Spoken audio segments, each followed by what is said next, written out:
वन्दे वाणी विनायको सर्वेभ्यः नमो नमः। अहं गणेश्वरविश्वालः प्रशिक्षित संस्कृतशिक्षकः केन्द्रीयविद्यालयः। भवतां सर्वेषां सप्तमीकक्षायाः एतस्मिन् कालांशे हार्दं सुस्वागतं शुभाभिवन्दनं च।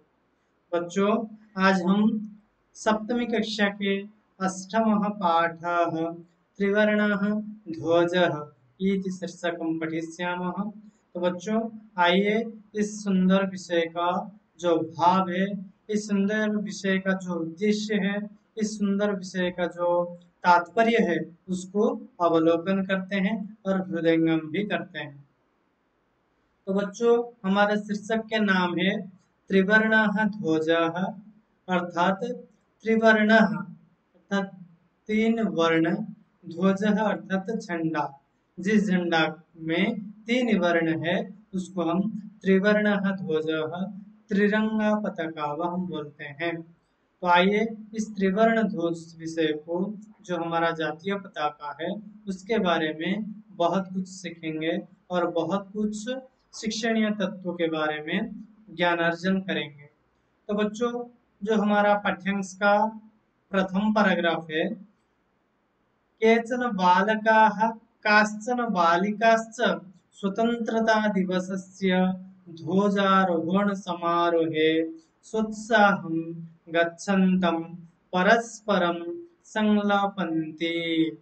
केचन बालकाः अर्थात कुछ बालक। बच्चों, यहाँ पर जो बालक शब्द है आप सभी को पता है, ये अकारांत पुल्लिंग शब्द है और यहाँ पर प्रथम व्यक्ति बहुवचन का रूप प्रयोग हुआ है।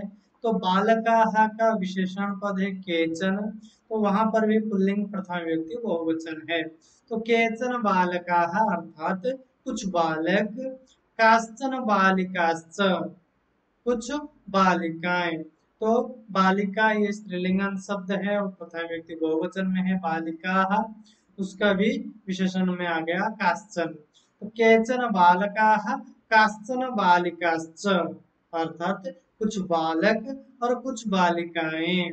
स्वतंत्रता दिवसस्य, स्वतंत्रता दिवस का ध्वजारोहण समारोहे, ध्वजारोहण अर्थात झंडा फहराया जो जाता है उस समारोह में, उस उत्सव में सोत्साह उत्साह के साथ गच्छन्तः जाते जाते परस्परम संलपन्ते परस्पर आपस में एक दूसरे के साथ वार्तालाप करते हैं। देवेशः एकस्य बालकस्य नाम अस्ति देवेशः। देवेशः वदति अद्य स्वतंत्रता दिवसः। देवेश बोल रहा है अद्य अर्थात आज, अद्य एक अव्यय पद है जिसका अर्थ है आज अर्थात टुडे। अद्य स्वतंत्रता दिवस, आज हमारा देश का एक गौरवमय दिवस है जिसको हम स्वतंत्रता दिवस के रूप में जानते हैं। जिस दिन हम स्वतंत्र हुए थे, तो आज है वही पवित्र दिवस, स्वतंत्रता दिवस। अस्माकं विद्यालयस्य प्राचार्यः ध्वजारोहणं करिष्यति। बच्चों, जैसे कि हमारे विद्यालय में जो स्वतंत्रता दिवस होता है या तो फिर जो गणतंत्र दिवस होता है, उस समय झंडा उत्तोलन करने के लिए, ध्वजारोहण करने के लिए कोई गेस्ट आते हैं और हमारे जो प्रिंसिपल सर है उनके सहायता से ध्वजारोहण होता है। तो बच्चों, यहाँ पर भी देवेश बोल रहा है अस्माकम अर्थात हमारा, विद्यालयस्य विद्यालय का, प्राचार्य अर्थात प्रिंसिपल सर, ध्वजारोहणम करिष्यति। हमारे विद्यालय के जो प्राचार्य महोदय है, हमारे विद्यालय के जो प्रिंसिपल सर है, वो हमारा इस स्वतंत्रता दिवस के अवसर पर ध्वजारोहण करेंगे अर्थात झंडा लहराएंगे। छात्राश्च सांस्कृतिक कार्यक्रमान प्रस्तोष्यन्ति। तो बच्चों, जब विद्यालय में स्वतंत्रता दिवस और गणतंत्र दिवस मनाया जाता है, तब तो पहला कार्य हमारा ये होता है कि ससम्मान के साथ ध्वजारोहण किया जाए, झंडा फहराया जाए। उसके तुरंत ही बाद हम सांस्कृतिक कार्यक्रम शुरू कर लेते हैं, जिसके अंदर हमारा राष्ट्रगान रहता है और बहुत कुछ देशात्मक बोधक संगीत रहता है और कुछ नृत्य भी रहता है। तो बच्चों यहाँ पर भी इस विद्यालय में भी छात्राश्च जो छात्र हैं जो स्टूडेंट्स हैं वो सारे सांस्कृतिक कार्यक्रमान जो सांस्कृतिक कार्यक्रम है उसमें आपका सॉन्ग आ जाएगा, उसमें आपका डांस आ जाएगा, सारे कुछ आ जाएंगे। तो सांस्कृतिक कार्यक्रम परिवेशन करते हैं, जैसे बच्चों हमारे विद्यालय में भी हम परिवेशन करते हैं। अंते च मोदकानि मिलिष्यन्ति, और अंते अंतिम में जब हमारा जो सारे बच्चों का जो लक्ष्य, सारे बच्चों का जो अंतिम समय आ जाता है उत्सव का, जब उस ध्वजारोहण समारोह का अवशेष समय आ जाता है, अंतिम समय आ जाता है, तब हमको क्या मिलता है बच्चों हमारे विद्यालय में? बहुत सुंदर, मोदक मिलता है। तो यहाँ पर भी इस विद्यालय में भी बच्चों को सांस्कृतिक कार्यक्रम खत्म होने के बाद मोदकानी अर्थात जो लड्डू है, लड्डू बांटा जाता है। लो मोदक खाकर मुंह मीठा करो, क्योंकि आज हमारे देश के लिए, आज हमारे लिए, हम सब के लिए एक गौरव का दिवस है, हमारा आज स्वतंत्रता दिवस है। तो अंते जो मोदकानी मिलिष्यन्ति, और अंतिम में ये कौन बोल रहा है बेटे? देवेश, देवेश बोल रहा है ऐसे कार्यक्रम रहेगा। उसके बाद अंतिम में हमको मोदकानी मिलिष्यन्ति, हमको लड्डू मिलेंगे। तो बच्चों आइए देखते हैं कुछ व्याकरण अंश। त्रिवर्ण, जो हम पहले बोल चुके हैं, त्रिवर्ण अर्थात तीन रंगों वाला, जो जिसमें तीन रंग रहता है। ध्वज अर्थात झंडा, जो हम फ्लैग बोलते हैं। केचन अर्थात कुछ, ये पुल्लिंग में प्रयोग होता है। काश्चन, इसको संधि विच्छेद करेंगे तो काह संयोग चन, का किम शब्द का स्त्रीलिंग प्रथमा विभक्ति बहुवचन में रूप है। का के काह वही वाला है, काह संयोग चन, काश्चन अर्थात कुछ, ये स्त्रीलिंग में प्रयोग होता है। बालिकाश्च, बालिकाः संयोगच्च। ध्वजारोहण समारोहे एतस्य संधि विच्छेदं कुर्मः चेत् ध्वज संयोग आरोहण समारोहे, ध्वज अर्थात झंडा, आरोहण समारोह अर्थात फहराया जाता है जिस उत्सव में। स्वोत्साहम, ससंयोग उत्साहम, उत्साह के साथ, आनंद के साथ, उद्दीपना के साथ। संलपंती अर्थात वार्तालाप करते हैं, परस्पर के बीच में, एक दूसरे के बीच में वार्तालाप करते हैं। अद्य एक अव्यय पद है जिसका अर्थ है आज। छात्राश्च, छात्राः संयोग च प्रस्तोष्यन्ति अर्थात प्रस्तुत करेंगे। तो बच्चों ये था इस पाठ्यांश का व्याकरण अंश। जब ये बोलता है, देवेश बोलता है कि हमारा विद्यालय में ऐसे सारे सांस्कृतिक कार्यक्रम होगा और अंतिम में हमको मोदकानि मिलेंगे, इस बात को सुनकर अपरः एकः बालकः डेविडः वदति, डेविड बोल रहा है, सुचे जानासि तुम, हे सुचे। यहाँ पर सुचि शब्द से संबोधन में रूप है सुचे, जिस लड़की का नाम है सुचि, बोल रहा है कि हे सुचि जानासि तुम जानते हो क्या? अस्माकं ध्वजः कीदृशः, अस्माकं अर्थात हमारा, ध्वज अर्थात झंडा, कीदृशः अर्थात कैसा। हे सुचि क्या आप जानते हो हमारे देश का जो झंडा है, हमारा जो ध्वज है, वो कैसा होता है? अनन्तरं डेविडः इत्यस्य प्रश्नं श्रुत्वा शुचिः वदति, अस्माकं देशस्य ध्वजः त्रिवर्णः इति। शुचि बोल रही है, अस्माकं देशस्य ध्वजः, हमारे देश के, हमारे भारतवर्ष के जो ध्वज है, जो झंडा है, वो त्रिवर्णः इति, वो तीन वर्ण का समाहार है, इसलिए हम उसको त्रिवर्ण कहते हैं। त्रिवर्ण है, हमारा देश का जो झंडा है वो त्रिरंगा है। सलीमः, शुचि इत्यस्य वचनं श्रुत्वा सलीमः वदति, सलीमः ऋचे अयं त्रिवर्णः कथं। सलीमः वदति, भो रुचि अयं त्रिवर्णः कथं, हमारा देश का ये जो झंडा है वो कैसे त्रिवर्ण हो गया, क्यों उसको हम त्रिरंगा बोलते हैं, उसको हम क्यों त्रिवर्ण का नाम दिए हैं।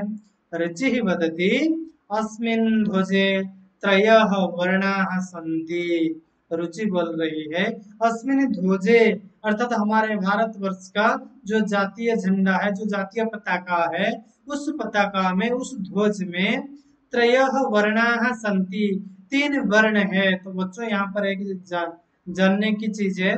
देखो बच्चों, यहाँ पर प्रयोग हुआ है त्रयः। हम संख्यावाचक शब्द जब पढ़े थे, वहां पर जो थ्री था, जो तीन था, उसका रूप तीन लिंग में अलग अलग था।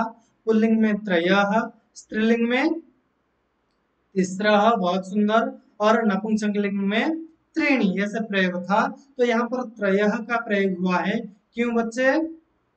क्योंकि यहाँ पर पुल्लिंग का विशेषण के लिए यूज हुआ है। जो वर्णाः पद है, वर्णः है विशेष्य पद, ये पुल्लिंग प्रथम व्यक्ति बहुवचन में है, इसलिए तीन का पुल्लिंग में रूप बन गया है त्रयः। त्रयः वर्णाः सन्ति, अर्थात हमारे जो भारतवर्ष का जो जातीय पताका है, उसमें तीन रंग का सन्निवेश किया गया है, उसमें तीन वर्ण है। अतः त्रिवर्ण, इसीलिए जेहेतु उसमें तीन वर्ण का समाहार है विशेषतः, इसीलिए इस ध्वज का नाम हम त्रिवर्ण रखे हुए हैं। इसीलिए हम उसका नाम रखे हैं त्रिवर्ण ध्वज। किम तुम एतेषां वर्णानां नामानि जानासि? फिर रुचि बोल रही है किसको? ना सलीमा को। वो बोला है सलीमा, क्या तुम एतेषां वर्णानां नामानि जानासि? तुम ये सारे वर्णों का नाम जानते हो क्या? कौन बोल रहा है बेटा? ना रुचि वदति सलीमा, सलीमा को बोला है सलीमम, रुचि सलीमम वदति, भो सलीमा भवन एतेषां वर्णानां नामानि जानासि? क्या आप इस वर्णों का नाम जानते हो? तो बच्चों देखते हैं कुछ व्याकरणांश। जानासि अर्थात जानती हो। तुम जब हम स्त्रीलिंग में प्रयोग करेंगे जानती हो बोलेंगे, जब पुल्लिंग में प्रयोग करेंगे जानते हो, ऐसे। तुम अर्थात तुम। अस्माकम अर्थात हमारा, अस्मत् शब्द का षष्ठी व्यक्ति बहुवचन का रूप है। मम आवयोः अस्माकम अर्थात हमारा।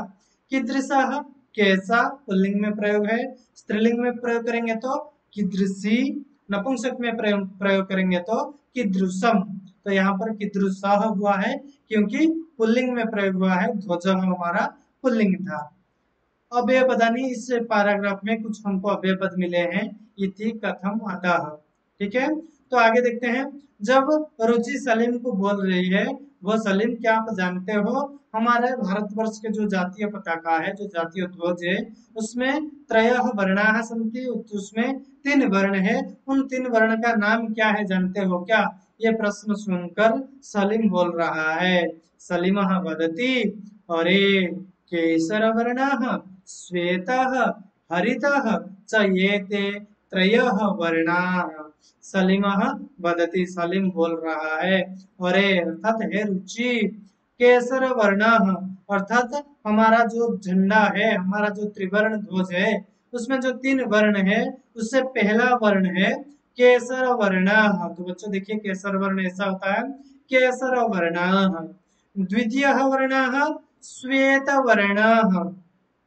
अनंतरम तृतीयः वर्णः हरित वर्णः। तो ऐसे केसर वर्णः, श्वेत वर्णः, हरित वर्णः, इन तीन वर्णों को आधार करके, इन तीन वर्णों को सम्मिलित करके हमारा जो त्रिवर्ण ध्वज है, वो आज समग्र भारतवर्ष में, समग्र विश्व में परिचित है त्रिवर्ण ध्वज के नाम से। अनंतरम सलीम का ये वाक्य सुनकर देवेशः बोल रहा है।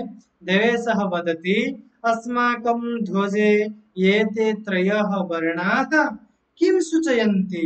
हमारे जो अस्माकं ध्वजे अर्थात हमारे इस ध्वज में, हमारा इस जातीय पताका में, एते त्रयः वर्णाः, ये जो तीन वर्ण है, केसर वर्णः, श्वेत वर्णः, हरित वर्णः, एते ये त्रयः वर्णाः सन्ति। ते त्रयः वर्णाः किं सूचयन्ति? क्या सूचित करते हैं, क्या हमको सूचना देते हैं? इस तीन वर्ण क्या हमको शिक्षा देते हैं? सलीमः वदति, शृणु, सलीम बोल रहा है, शृणु, शृण्वन्तु, सुनो। केसरवर्णः शौर्यस्य, यः केसरवर्णः अस्ति, सः केसरवर्णः शौर्यस्य प्रतीकः, अर्थात वीरता का प्रतीक है हमारा केसर वर्ण। अनंतरम श्वेतः सत्यस्य, अनंतरम यह श्वेत वर्णः अस्ति, सः वर्णः सत्यस्य प्रतीकः, श्वेतवर्णाः सत्यस्य। श्वेत वर्ण से, धवल वर्ण से हम सत्य का आभास पाते हैं, सत्य का हम अनुपालन श्वेत वर्ण को आधार करके करते हैं। अनंतरम हरितश्च समृद्धेः सूचकाः सन्ति। अनंतरम जो हरित वर्ण है वो समृद्ध के सूचक है, जो समृद्धि है, हमारा जो विकास है, हम जो उन्नति करते हैं, जो समृद्धि करते हैं, उसका जो संकेत है, उसका जो सूचक है वो वही हरित वर्ण है। क्योंकि बच्चों हमारे जो भारतवर्ष है वो विशेष करके कृषि प्रधान देश है। यहाँ पर बहुत ऐसे लोग हैं जो के ऊपर, कृषि कार्य के ऊपर डिपेंडेबल है। मेरे पापा, आपके पेरेंट्स से बहुत सारे पेरेंट्स है जो फार्मरिंग, जो खेती के काम करते हैं। तो ये जो हरित वर्ण है वो खेती का सूचक है। जब हमारा खेती अभी देखो कैसे हरा भरा हो गया है, तो वही है जो समृद्धि का सूचक है, जो हमारा विकसित करने का सूचक है, यह हमको यह हरित वर्ण सूचना देता है। तो बच्चों और एक बार रिपीट कर लेते हैं। केसर वर्णाः शौर्यस्य सूचकाः, श्वेत वर्णाः सत्यस्य सूचकाः, हरित वर्णाश्च समृद्धेः सूचकाः अस्ति। अनन्तरं सूचिः वदति किम् एतेषां वर्णानाम् अन्यदपि महत्त्वम्। सूची बोल रही है कि ये जो तीन वर्ण है, इन तीन वर्णों का यही ही महत्व है या और भी कुछ अलग सा महत्व है, और भी कुछ अन्यत्र महत्व है।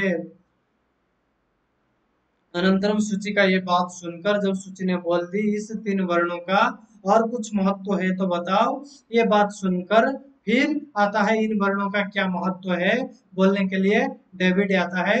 और डेविड वदति, डेविड बोल रहा है आम, हाँ, निश्चित रूप में इन वर्णों का और भी महत्व है। तो क्या है बच्चों? कथम न, क्यों नहीं, इसका और भी बहुत सारे महत्व है। ध्वजस्य उपरि स्थितः केसरवर्णः त्यागस्य उत्साहस्य च सूचकः। तो बच्चों हमारे ध्वज के ऊपरी भाग में सर्वोपरि जो वर्ण रहता है वो वर्ण है केसर वर्णः। एषः केसर वर्णः त्यागस्य उत्साहस्य च सूचकः। ये जो केसर वर्ण है वो पहले तो हम जाने थे ये शौर्य का सूचक है, लेकिन अभी इसका और भी द्योतक है, और भी सूचक है, जो त्यागस्य और उत्साहस्य, जो हमारा त्याग मनोभाव और उत्साह से कोई भी कार्य करने के लिए हम जब उत्साह प्रकट करते हैं, जैसे कि बच्चों आप सभी पढ़ने के लिए उत्साह प्रकट करते हो, बहुत बढ़ चढ़ कर भाग ले रहे हो, अपने रेस्पॉन्स दे रहे हो, उसी तरह ये जो केसर वर्ण है हमारा ध्वज में, ध्वज के ऊपरी भाग में, वो हमको उत्साह का आभास देता है। अनंतरम मध्ये स्थितः श्वेतवर्णः सात्विकतायाः सूचितायाः च द्योतकः। मध्य स्थितः, मध्य भाग में, झंडा का मध्य भाग में जो वर्ण है वो वर्ण कौन सा है? श्वेत वर्णः। वो ऐसा श्वेत वर्णः सात्विकतायाः, सात्विकता का, और सुचिताया, और सुचिता का द्योतक है। तो बच्चों सात्विकता इसका अर्थ यह है जो सात्विक भावना युक्त जो होते हैं, सात्विक अर्थात तो सत्व गुण संपन्न जो व्यक्ति होते हैं, और सुचिताया अर्थात शुद्धता, पवित्रता का सूचक है हमारा श्वेत वर्ण। अनन्तरं पश्यामः अधः स्थिताः हरितवर्णाः वसुन्धरायाः सुषमायाः उर्वरतायाश्च द्योतकाः अस्ति। अंतिमे जो अधोभाग में जो वर्ण है उस वर्ण का नाम है हरित वर्णाः।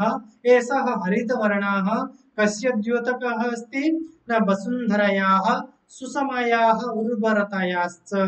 जो वसुंधरा के, हमारे पृथ्वी पृष्ठ का जो सुषमाया अर्थात सुषमा का, सौंदर्य का, उर्वरताया और उर्वरता का सूचक है। तो बच्चों यहाँ पर और एक बार पुनः स्मरण कर लेते हैं।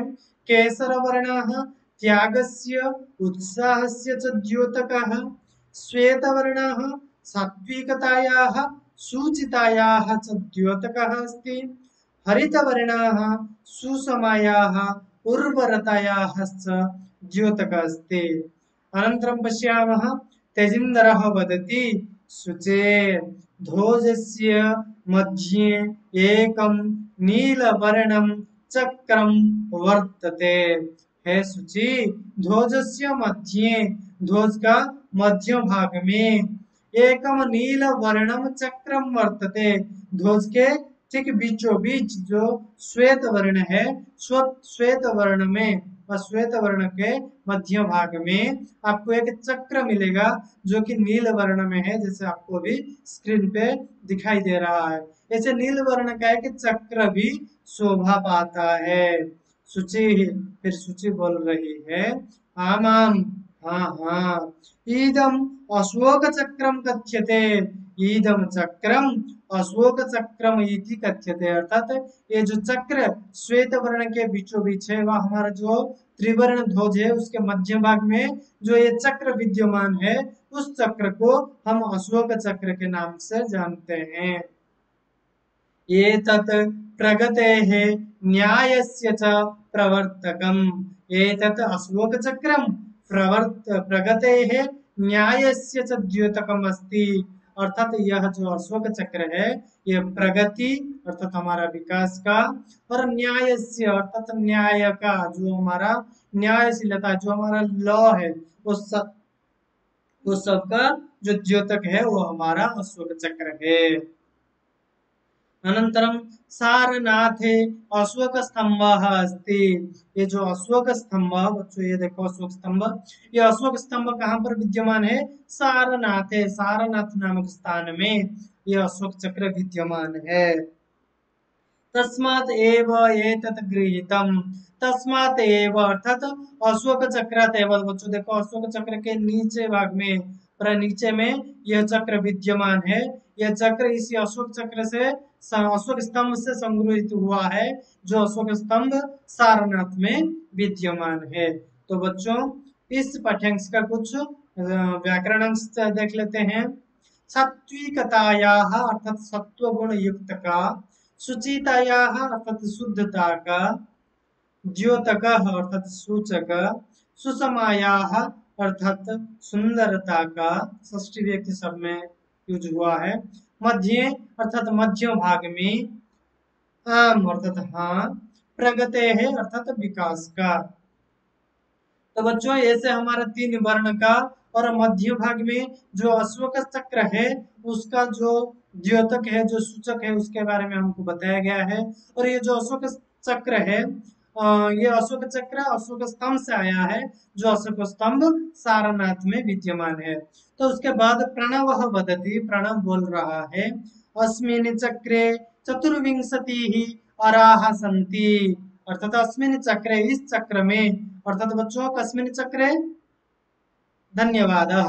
तो ये जो अस्मिन् अशोक चक्र, इस अशोक चक्र में चतुर्विंशति ही अराह सन्ति, इस अशोक चक्र में 24 चतुर्विंशति अर्थात 24 अराह सन्ति। तो बच्चों देखिए वो जो बीच में जो और है, जो लाइन खींचा हुआ है, जो वो उसको हम और बोलते हैं, जैसे कि ये सारे, ऐसे ही जो और है ये टोटल 24 संख्यक और है, चतुर्विंशति संख्यका और आह सन्ति कुत्र न अशोक चक्रे।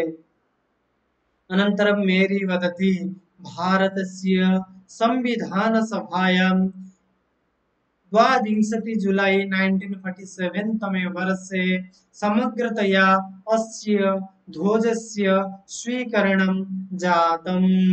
मेरी यहाँ पर एक बात बोल रही है बच्चों, ये बहुत ही इम्पोर्टेंट बात है, हम सभी का जानना बहुत जरूरी है। भारत से संविधान सभायां, हमारे भारतवर्ष के संविधान सभा में 22 जुलाई 1947 तमे वर्षे, 1947 तमे वर्षे जुलाई 22 तमे दिनांके समग्रतया संपूर्ण रूप में अस्य ध्वजस्य, इस त्रिवर्ण ध्वज का स्वीकरणम जातम, संविधान के द्वारा 22 जुलाई 1947 में संपूर्ण रूप में हमारा जो त्रिवर्ण ध्वज है, जो जातीय पताका है, जो त्रिरंग है, उसको स्वीकार किया गया था। बच्चों कब? 1947 22 जुलाई। अनन्तरं तेजिन्दरः वदति अस्माकं त्रिवर्णः ध्वजः स्वाधीनतायाः राष्ट्रगौरवस्य च प्रतीकः। तेजिंदरा होती अस्माकं त्रिवर्णः ध्वजः, हमारा जो त्रिवर्ण ध्वज है, हमारा जो जातीय पताका है, जो त्रिरंगा पताका है, वो किसका द्योतक है? स्वाधीनतायाः राष्ट्र गौरवस्य च, हमारा जो संपूर्ण जातीय पताका है, स्पेसिफिक एक एक वर्ण के एक एक द्योतक है, और वहां पर अशोक चक्र भी किसी का द्योतक है।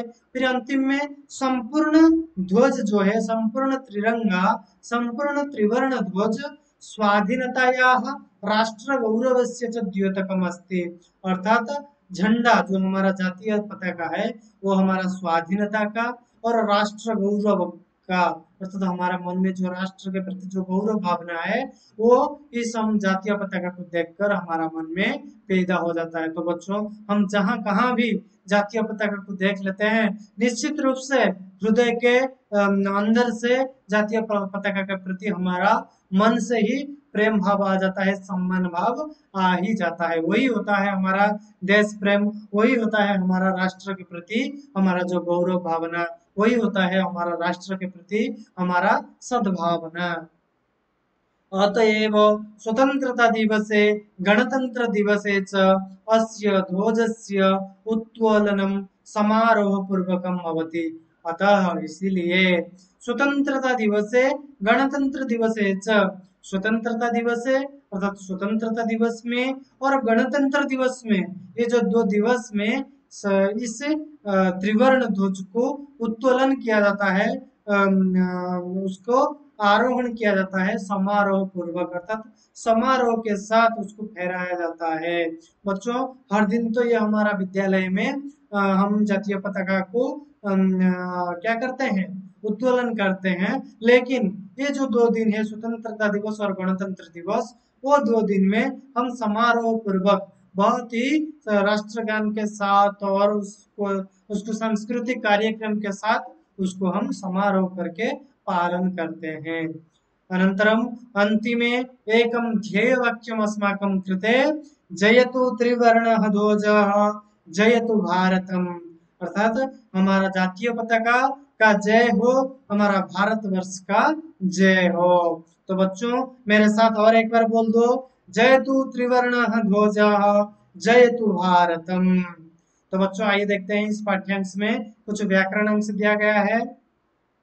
अराः जो चतुर्विंशतिः अराः सन्ति अस्माकम् अशोक चक्रे, अर्थात तिलियां जो स्पोक्स है, जो चक्र में जो स्पोक्स है, जो अर है, जो तिलियां है, उसको हम अर बोलते हैं, प्रथम व्यक्ति बहुवचन में अराः। उत्तोलनम अर्थात फहराना, अर्थात जो होस्टिंग किया जाता है, फ्लैग होस्टिंग किया जाता है, यह है। तो बच्चों, ये था हमारा संपूर्ण पाठ्यांश, जो हमारा था शीर्षक का नाम त्रिवर्ण ध्वजः। ये एक देशात्मक बोधक शीर्षक है, जिस शीर्षक से, जिस पाठ से हमको बहुत कुछ शिक्षा मिला है, हमको बहुत कुछ ऐतिहासिक तथ्य ज्ञान प्राप्त हुआ है। त्रिवर्ण ध्वज में कौन से त्रिवर्ण हैं, और उन त्रिवर्ण का क्या द्योतक है, क्या वो सूचक करते हैं, क्या चीज वो हमको बताते हैं, और मध्य भाग में जो अशोक चक्र है वो हमको क्या बताता है, और अंतिम में जो हमारा संपूर्ण त्रिवर्ण ध्वज है वो हमको क्या सूचना देता है। और ये त्रिवर्ण ध्वज हमारा संविधान में कब प्रणयन संपूर्ण रूप में स्वीकार किया जाता है, और ये त्रिवर्ण ध्वज को हम समारोह पूर्वक कब उत्तोलन करते हैं, ये सारे चीज हम इस विषय में देख चुके हैं। तो बच्चों, मैं आशा करता हूँ ये विषय आपको बहुत ही अच्छा लगा होगा। तो ये विषय यदि अच्छा लगा होगा तो इस विषय का अंतिम में जो आपको कमेंट बॉक्स मिलेगा, ये वीडियो आपको कैसे लगा उसके बारे में थोड़ा बहुत आप वो कमेंट बॉक्स में अपना सो मत दे दीजिए, ताकि हमको फीडबैक मिल पाए। तो बच्चों, आज के क्लास को यहीं पर विरमित करते हैं, फिर मिलेंगे अगले क्लास में। तब तक नमो नमः, धन्यवाद।